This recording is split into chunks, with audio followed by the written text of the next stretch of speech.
Crip-zoned. When you grow up with small children looking at you and then asking their parents, "What's wrong with that man?" you become a little jaded. Ryan O'Connell. Many of us who grew up disabled have to contend with the dual messages we receive from peers and strangers. We're both captivatingly interesting and utterly invisible. On one hand, our bodies are objects of curiosity, invitations for comments that suggest we're alien beings on some kind of intergalactic exchange program. My 5-year-old neighbor popped into the room the other day and instructed me to get 2 good nights of sleep so that my back wouldn't be twisted anymore. And honestly, that's some of the better advice I've gotten from random people over the years. Many of us are prepared for strangers to offer to pray over us, ask us intrusive questions about our health, or grab our arms if they feel that we could use their assistance. The flip side is that we go from way too visible to utterly invisible in a hot minute.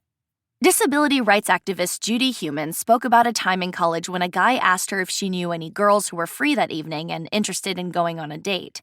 He was looking right at her.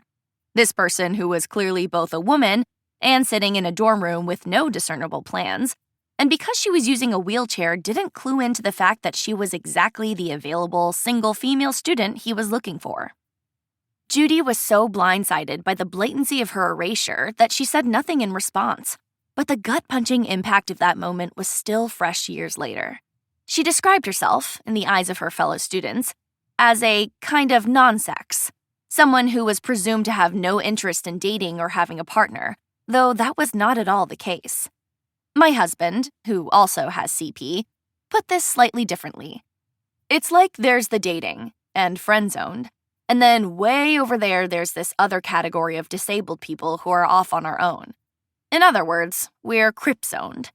There are no romantic comedies where we cast off our crutches, or don't, get a makeover, and suddenly become portrayed as desirable. There were plenty of times over the years when I wondered whether some guy I was friends with would have asked me out had I not used a motorized scooter to cruise the high school hallways. And based on our conversations with other disabled people, this wondering seems pretty widespread. One woman with CP said that in high school, her sister always had boyfriends, while she had platonic guy friends, and she wondered how much of that was about her disability. She also had the sense that things would get easier as she and her potential partners grew up. I knew that as I got older and people matured, things might be different. I'd meet someone who would see me, see my beauty. If someone doesn't love you for who you are, they're not the right person. Plus, when we're objectified or erased, it can be difficult to figure out a healthy way of relating to our beauty and vulnerability.